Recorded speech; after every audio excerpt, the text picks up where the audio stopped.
MEd ఎవరు? సాయంత్రానికి ముఖ్యమంత్రి గారి నివాసంలో చర్చించేది ఎవరు? ముఖ్యమంత్రి గారి నివాసంలో కానీ అదేవిధంగా సీఎం పేషీలో కానీ ఎక్కడన్నా అఫీషియల్గా ఎన్రోల్మెంట్ మీరు చూసారా? మీడియా ఇక్కడ ఒక 50 మంది ఉన్నారు, ఎవరెవరు కలుస్తున్నారనేది. వీళ్ళంతా ప్రభుత్వానికి సమాజానికి అతీతంగా ఉండే శక్తులే. పొద్దున్న లేస్తే చంద్రబాబు నాయుడు గారిని సీఎం పేషీలో కానీ ఇంట్లో కానీ కలుస్తున్నారు. మా బోటోళ్ళకి కానీ సామాన్యులకు కానీ సమాజం గురించి మాట్లాడాలనే వాళ్ళకి ఏసమంతా కూడా అక్కడ స్పేస్ లేదు. దానికోసమే మేమందరం కూడా విభేదించడం జరిగింది.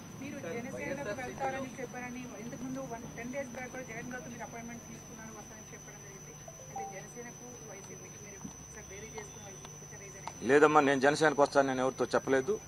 పవన్ కళ్యాణ్ గారితో రాష్ట్రం గురించి అనేక సార్లు చర్చించినటువంటి మాట వాస్తవం. నన్ను ఆయన రమ్మంటం కానీ నేను ఆయనకి పార్టీలోకి వస్తానని కానీ చెప్పలేదు. ఎట్ ది సేమ్ టైం 10 రోజుల క్రితం కూడా నేను జగన్మోహన్ రెడ్డి గారికి కలుస్తానన్న మాట నేను చెప్పలేదు.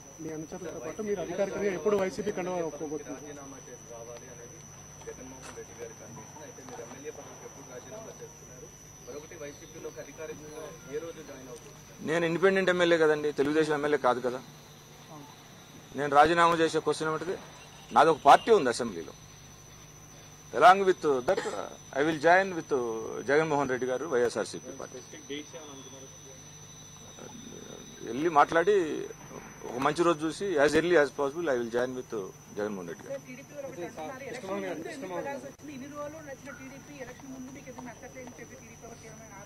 నచ్చిందో నచ్చలేదో నాకు నచ్చిన విధంగా, మా ప్రాంతానికి నచ్చిన విధంగా, ప్రజలకు నచ్చిన విధంగా తెలుగుదేశం పార్టీ నాతోటి అక్కడ జనంతో ఉందో లేదో మీరు ఆంధ్రజ్యోతి ఈనాడులో పేపర్ చదువుకుంటే 3 సంవత్సరాల నుంచి సరిపోద్ది. నేనేం అబద్ధం చెప్పే వ్యక్తిని కాదు.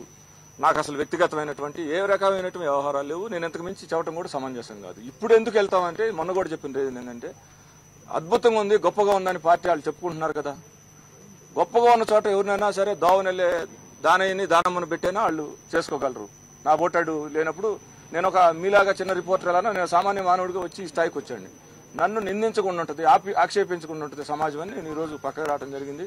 అది గొప్పగా ఉందా లేకపోతే ఇంకొక ఎలాంటి పరిస్థితి ఉందో కాలం నిర్ణయించింది. మీరు ఇక్కడ జాయిన్ కావడం స్పష్టం కావడంతో మీటింగ్స్ పెట్టారు కదా కార్యకర్తలతో అందరితో అంటే అందరూ యునానిమస్ గా అభిప్రాయం తీసుకున్నారు వైసీపీలో చేరాలి లేకుంటే మీరేమైనా మీ కుటుంబ సభ్యులు? అంటే నాకు అనేది సామాజిక పరంగా ఎలా అనేది రాజకీయ పరంగా ఒక విధానం ఉంటుంది కదండి.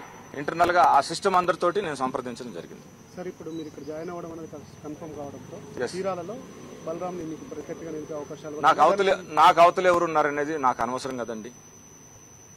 నేనైతే వైసీపీ పార్టీ తరఫున జాయిన్ అయ్యి వైసీపీ నుంచి కంటెస్ట్ చేస్తాను. అది మాత్రం చెప్పండి. చీరాల అసెంబ్లీ నియోజకవర్గంలో మీరు సామాజిక వర్గానికి సంబంధించిన నేత అయినప్పటికీ మీరునే ఒక బలమైనటువంటి సామాజిక వర్గం నేతలతోటి మీకు ఇబ్బందులు ఉన్నాయి. అలాగే చీరాల ప్రకాశం జిల్లా అధ్యక్షుడు జనార్దన్తో కూడా మీకు విభేదాలు ఉన్నాయి. ఒక సామాజిక వర్గంతో మీకు అనేక విభేదాలు ఉన్నాయి కాబట్టి మీరు వైసీపీ ప్రయాణం చేస్తున్నారనేది ఒక టాపిక్. ఇది ఎంతవరకు? నేను పార్టీ మారటానికి నా కాన్స్టిట్యున్సీ పరిస్థితులే కాదండి. పొద్దున్న లేస్తే ఈ చెప్పే అబద్ధాలు. ఫర్ ఎగ్జాంపుల్ మీరు ఇలా రాష్ట్రంలో బాగా ప్రాచుర్యంలో ఉండేది పసుపు కుంకుమ కదండి. టైటిల్ చాలా బాగుంది, హిందువులకి చాలా పవిత్రమైంది. అంటే కాళ్ళకి పారాణి పసుపు, ముఖానికి కుంకుమ తిలకం అంటే అత్యంత పవిత్రమైనది. దీన్ని ఎంత చండాలం చేశారంటే మీరు ధర్మంగా మీరు యాజ్ ఏ రిపోర్టర్గా సమాజానికి సమాచారం అందించారు. గత 32 నెలల నుంచి వడ్డీ రాయితీ ఆంధ్రప్రదేశ్లో ఉన్నటువంటి డ్వాక్రా మహిళలకి 6,500 కోట్లు ఇవ్వలేదండి. 6,500 కోట్లనే మొన్న 2,200 కోట్లు ఇచ్చారా, ఇంకా చేరి జారకుండా. ఈ పసుపు కుంకాన్ని జారుడు బండ మీద పోశారు పాపం తెలుగుదేశం ప్రభుత్వం, చంద్రబాబు నాయుడు. పవిత్రమైన పసుపు కుంకాన్ని జారుడు బండ మీద పోస్తే గాలి కొంత ఎగిరిపోతుంది అవినీతి మార్గంలో, కింద నేల మీద కొంత పోతుంది. ఇది నిజంగా డ్వాక్రా మహిళలు ఇబ్బందుల్లో ఉన్న మాట నిజం. 20,000 కోట్ల అప్పులు ఉన్నాయి. 18,700 కోట్లు బ్యాంక్ లింకేజ్ కింద, 1,300 కోట్లు శ్రీనిధి కింద, ఉన్నతి కింద 1000 కోట్లు ఎస్సీ ఎస్టీలకి, అదేవిధంగా సిఐఎఫ్ కింద ఒక 400-500 కోట్లు ఉంటే ఈ మొత్తం కలిపి మాఫీ చేస్తానని ఆయన చెప్పాడు. మీరు కూడా ఎవరు అడగట్లేదు. ఆయన అది ఇంతవరకు మాఫీ చేయలేదు. ఆయన బ్యాంక్ లింకేజ్కి సంబంధించినటువంటి ఏదైతే వడ్డీ రాయితీ 6,400 కోట్లు ఉందో దానికి పవిత్రమైన పసుపు కుంకుమ, నేను డ్వాక్రా మహిళల్ని అపీల్ చేస్తున్నా. ఇది పసుపు కుంకుమ అని పేరు పెట్టి పవిత్రమైనటువంటి పేరు. యాక్చువల్గా క్రిస్టియన్స్ కి ముస్లింస్ కి సంబంధం ఉండదు ఆ పదం. Only it is related to the Hindus only.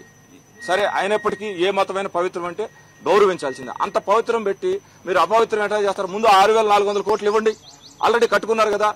July 2006 నుంచి ₹1 అంటే సున్నా వడ్డీ అంటారు. రాజశేఖర రెడ్డి టైంలో పావుల వడ్డీ ఉంది కదా, సున్నా వడ్డీ వచ్చిన తర్వాత కిరణ్ కుమార్ రెడ్డి గారి టైంలో ఇప్పుడు ఉన్నారు తెలుగుదేశం. సున్నా వడ్డీ తాలూకా 6,400 కోట్లు డ్వాక్రా మహిళలకి ఈ ప్రభుత్వం బకాయి ఉందండి. అది ఇవ్వకుండా దానికి పవిత్రమైన పసుపు కుంకుమ పెట్టి ఆ పసుపు కుంకాన్ని జారుడు బండ మీద పోసాడు. గాల్లో కొంత కొలిసిపోతుంది, నేలలో కలుస్తుంది. ఇది దుర్మార్గం. ఓట్ల కోసం 2,000 ఇస్తే పేదల్ని హీనంగా చూడాలి, కొనాలి. ఇలాంటి నీచమైనటువంటి ఆలోచనల్ని భరించలేక అక్కడ స్థానికంగా ఉన్నటువంటి ఈ అతీతమైనటువంటి శక్తులు నిజంగా నేను కొన్ని విషయాల్లో ఆలోచిస్తే చంద్రబాబు నాయుడు గారి చేతిలో కూడా ఏమన్నా ఉన్నట్టు అనిపిది నాకు. ఆయన కట్ట మీద ఉండి పెద్ద పెద్దవాళ్ళు వస్తారు, ఆయన కన్నా గొప్ప వ్యక్తులు కళ్ళతో సైకి చేసుకెళ్లి వ్యవస్థను నడిపేవాళ్ళు. ఈ భరించలేక జనానికి మనం ద్రోహం చేసిన వాళ్ళం అవుతాం. చేతైన వరకు మనం ఫైట్ చేస్తాం. అక్కడ లోకల్లో నన్ను ఎవరు ఏం చేయగలిగేది ఏం లేదు. నేను దేనికైనా పెద్ద ఆలోచించామండి కదా. I'm not ambitious. రేపు ఏ రోజున ఏమవుతుందో ఏం గానో ప్రజలుండారు. కులాలకి మతాలకి పార్టీలకి అతీతంగా పెద్ద పెద్ద ఉద్యమాలు చేసినటువంటి చీరాల అది కారంచేడు ఉద్యమం సంబంధం లేని సమస్యను ఎత్తినేసుకుని సంవత్సరాల తరబడి పోరాడింది. స్వాతంత్ర ఉద్యమంలో గాంధీ గారు షెడ్యూల్ లేకపోతే గాంధీ గారి నుంచి చీరాల పేరాలు అట్నే బాబోటలందరినీ కూడా ఇక్కడిదాకా తీసుకొచ్చింది. వాళ్ళందరూ అండదండలతోటి నేను జనం వైపు నిలబడి ఈ దుర్మార్గాల్ని, ఈ నీచమైనటువంటి వరిష్ఠ కులతత్వమైనటువంటి వ్యవహారాన్ని నేను ప్రశ్నించదలుచుకొని దానికి సరైనటువంటి వ్యక్తి రాజశేఖర రెడ్డి కొడుకుగా మేమందరం చాలా దగ్గరగా వాళ్ళ ఫాదర్ని చూసాం. జగన్మోహన్ రెడ్డి గారి దగ్గర గురించి చాలా తక్కువ మాత్రమే తెలిసి విన్నాం తప్పితే అలాంటి ఆయన కొడుకు కాబట్టి ఈయన కూడా నీతివంతంగా ఉంటాడు. ఈ రోజున రాష్ట్రంలో ఇంతకు మించిన వేరే ఆప్షన్ లేదండి. ఖచ్చితంగా నాలాగా ఆలోచించిన ప్రతి ఒక్కడు జగన్మోహన్ రెడ్డి గారు ఎమ్మట ఉండాల్సిందే. అందరూ ఏమంటారు జగన్ అలా ఉంటాడు ఇలా ఉంటాడు అన్న 100 విషయాల్లో 100కు మంది గెట్టినాడు కూడా. ప్రాణమైన మాట తప్పుడనే మాట అంటాడు గెట్టినాడు కూడా. నేను ఒక్క దానికి ఇది జగన్మోహన్ రెడ్డి గారు బెటర్ వే. నన్ను తెలుగుదేశం వాళ్ళు కన్విన్స్ చేసిన మాట, ముఖ్యమంత్రి గారు సానుకూలం, ఎన్ని వాస్తవాలు కానీ సమాజ పరంగా ఆలోచిస్తే మేము భరించే కాదు. దానికి రెమెడీ వచ్చి ఇక్కడే జగన్ గారు. అందుకని ఆయనతో పాటు జాయిన్ అవుతాను.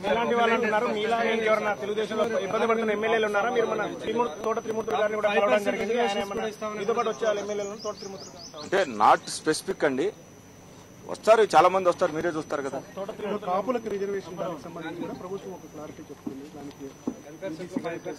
నేను ఎప్పుడు కాపు రిజర్వేషన్ల ప్రాసెస్ లో లేనండి. నాకు దాని గురించి కూడా పెద్ద అవగాహన లేదు.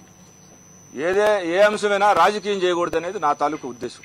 అంటే నేను చాలా చిన్నోడిని, మీ రిపోర్టర్ స్థాయి అండి. నేను రాజకీయ పరంగా ఎప్పుడు ఒక సామాజిక దృక్పథంతో వాస్తవ దృక్పథంతో పోయేవాడిని. ఎట్ ది సేమ్ టైం ఈ కాపు రిజర్వేషన్ దీంట్లో కూడా ఈయన మా సొంత అన్నయ్య. ముద్రగడ్డ గారి రైలు దహనం కేసులో అసలు లేకపోయినా ఈయన 5వ ముద్దాయి. ముద్రగడ్డ గారు ఫస్ట్ ముద్దాయి, 2వ ముద్దాయి సాయి సుధాకర్ నాయుడు, అక్కడ తాడిశెట్టి రాజా, ఇంకొకరు ఎవరో ఒక పేరు పెట్టారు ఆ తోటగల్ ఆయన, 5వ ముద్దాయి ఈయన. కానీ అసలు ఆ ప్రాసెస్ తో మాకు ఎలాంటి సంబంధం లేదు. అక్రమంగానే ఇట్లాంటి కేసులన్నీ కూడా పెట్టడం జరిగింది. సరే ఈ కేసులేమి మాకు లెక్క కాదు, చీరాలకే లెక్క కాదు. ఎట్ ది సేమ్ టైం 100 అంశాలు ఆ అసెంబ్లీ సాక్షిగా ఇవాళ ఒకటి రేపొకటి, ఇవాళ ఒకటి రేపొకటి. నిన్న చెప్పింది మర్చిపోండి, ఇవాళ చెప్పింది ఈ రోజు గుర్తుపెట్టుకోండి, మళ్ళా రేపు నేను ఏదైనా చెప్తే దాన్ని గుర్తుపెట్టుకోండి. ఇదే సిద్ధాంతం. పిచ్చి పడుతుంది. అంటే ఒకవేళ ఆయనకి 70 సంవత్సరాలు వచ్చింది, అల్జీమర్స్ వచ్చినాయి అనే ఒక అనుమానం కూడా ఉండేటటువంటి పరిస్థితి. అద్భుతంగా తీర్మానం చేసి పంపి ఒక 50 మంది చేత పొగిడిస్తారు. మనకి స్పెషల్ కేటగిరీ స్టేటస్ అవసరంలా, ప్యాకేజీ అని చెప్పి సన్మానాలు చేస్తారు. మళ్ళా మరుసటి నెలలో మోడీ గారు తోటి ఏమొస్తుందో తెలియదు. ఐబీ వాళ్ళు ముందుగానే గుర్తించి ఇతను చెడు మనస్తత్వంతో ఉన్నాడు, పక్కన పెట్టాలని గుర్తించగానే మళ్ళా మార్చేసి ఆయన వ్యక్తిగతమైనటువంటి ఆయన భయాలను తీసుకొచ్చి జనం మీద రుద్ది, ఇంత దుర్మార్గం. మీరే మీ ఇష్టం వచ్చిన ఒక నెల రోజుల్లో ఆయన మాట్లాడిన భాష అవును కాదు అవును కాదు. మీరు చూసుకోండి. పిచ్చి పట్టింది అనుకుంటారా, అల్జీమర్స్ అనుకుంటారా? అంటే సాగిపోతుంది. మనం ఏమి చెప్పినా వింటారు. ఒక నీచమైనటువంటి వ్యక్తిత్వంతో రాష్ట్రాన్ని చంద్రబాబు నాయుడు గారికి అప్పచెప్పింది. క్రైసిస్ తర్వాత ఒక అనుభవపరుడు. ఒక నెల ముందు కూడా ప్రజలు జగన్మోహన్ రెడ్డి గారు వైపు ఉన్నారు. కేవలం అనుభవాన్ని దృష్టిలో పెట్టుకొని ఇస్తే హైదరాబాద్ నుంచి పారిపోయొచ్చాడు వితౌట్ ఎనీ రీజన్. అసలు మనం ఫైట్ చేసిందే 10 సంవత్సరాలు హైదరాబాద్ కోసం. అద్భుతమైన హైదరాబాద్, చండీగఢ్, హర్యానాకి పంజాబ్కి క్యాపిటల్ గా 5 సంవత్సరాలకి ఇస్తే 45 సంవత్సరాల నుంచి కొనసాగుతూ ఉంది. ఎవరైనా 10 సంవత్సరాలు 20 సంవత్సరాలు, that is right administrative decision, that is right business decision. ఇది హైదరాబాద్ మన ప్రాంతం వాళ్ళకి, పేదవాడికి అమెరికా లాంటిది. దీన్ని వదిలేసి నీ వ్యక్తిగతమైన చిన్న విషయాన్ని, అంటే మన పాత రోజుల్లో కూడా పెరికి కులం అనేది ఒకటి ఉండేది. కులం అంటే లక్షణాన్ని కులం కింద మారింది. అది మనిషి రాజు అనేవాడు యుద్ధ భూమిలో ఫైట్ చేస్తూ చచ్చిపోతే ఏమైందంటే ఆ స్పిరిట్ ఇంకొకటి క్యారీ చేస్తాడు. మన రాజ్యాన్ని రక్షించుకోవాలి.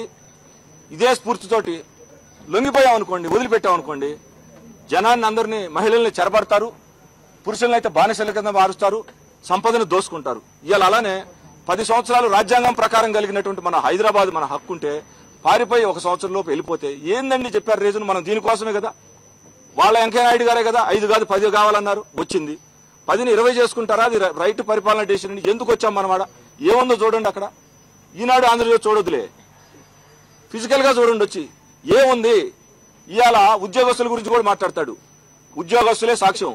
ఉద్యోగస్తులు సంఘాల నాయకులు వాళ్ళకి దేవుడితో సమానం, వాళ్ళకి దండం పెట్టాలి. సంఘం నాయకులు కాదు, సామాన్య ఉద్యోగులు. ఎవరు నన్ను ఎన్జిఓ వాళ్ళని అడగండి, రెవెన్యూ వాళ్ళని అడగండి, మిగిలిన పోలీస్ డిపార్ట్మెంట్ని అడగండి. తాగడానికి మంచినీళ్ళు ఉన్నాయా? కూర్చోటానికి 4 చెట్లు ఉన్నాయా? పేపర్ మీద వద్దు, మళ్ళా చెప్తున్నా, కొన్ని టీవీలో వద్దు, ఫిజికల్ గా చూడండి. ఇది దుర్మార్గం. ఏదో మనకు ప్రజలు ఒకసారి అవకాశం ఇచ్చారని చెప్పి ఇష్టం వచ్చినట్టు మేనేజ్ చేయొచ్చు, మీడియాను మేనేజ్ చేయొచ్చు. చాలా నీచమైనటువంటి చంద్రబాబు నాయుడు గారు వాస్తవంగా చాలా చిన్న స్థాయి నుంచి వచ్చాడు. ఆయనకి ఆయన వర్గం, ఆయన వ్యవస్థే ఆయనకు ముఖ్యమైనట్టుగా ఒక పరమైనటువంటి ఒక వాదంలోకి, కులవాదంలోకి వెళ్ళిపోయాడు.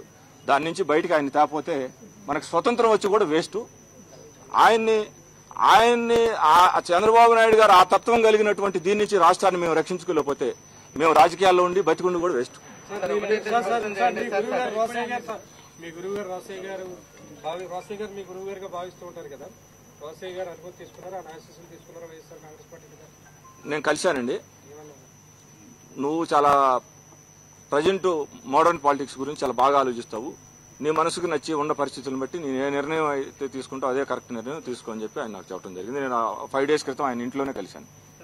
జాయినింగ్ కి ఏమైనా ప్రత్యేకంగా సభ పెడతారా, లేదంటే సమరశంకరరావు సభలో ఏమైనా జాయిన్ అవుతారా? మీరు ప్రత్యేకంగా ఏమైనా సభ పెట్టి జాయిన్ అయ్యే ఆలోచన? అదేముందండి, చిన్న విషయం కదా, కలిశాము, నైతికంగా చేరినట్టే. మంచి రోజు చూసుకొని వాళ్ళు ఏదో ఒక పద్ధతి చెప్తారు, మాకేదో లోకల్లో పరిస్థితి ఉంటుంది, కోఆర్డినేట్ చేసుకుని చేరుతాం మా వాళ్ళందరితోటి, ముఖ్యులతో మాట్లాడి. Nothing doing. లోకల్లో నాకు ఎవరైనా ప్రత్యర్థి ఉండారనేది క్రియేట్ చేయటం, అది కూడా కుట్రే.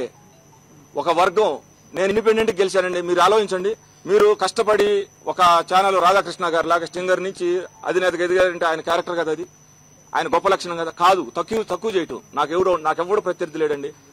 ఐ హావ్ లో సెక్యూరిటీ కవరేజ్ అండి.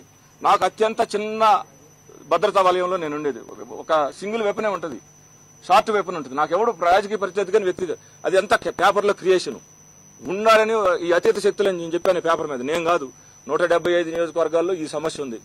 ఒక కులం గుత్తాధిపత్యం కోసం ప్రయత్నం చేస్తుంది. I'm against that.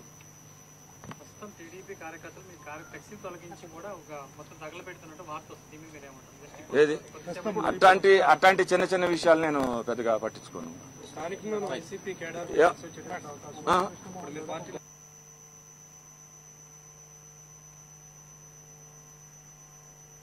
చూసారు కదండి, మా వీడియోస్ మీకు నచ్చినట్లయితే లైక్, కుదిరితే కమెంట్. ఇలాంటి big breaking news, interesting news, ఏ న్యూస్ అయినా సరే మాకు తెలిసిన వెంటనే మీకు తెలియజేస్తాం. అయితే మీరు చేయవలసింది ఇక్కడ కనిపిస్తున్న సబ్స్క్రైబ్ బటన్ నొక్కి సబ్స్క్రైబ్ అవ్వండి. ఇంకో విషయం అండోయ్, పక్కనే ఉన్న గంట సింబల్ ని నొక్కండి, మర్చిపోకండోయ్.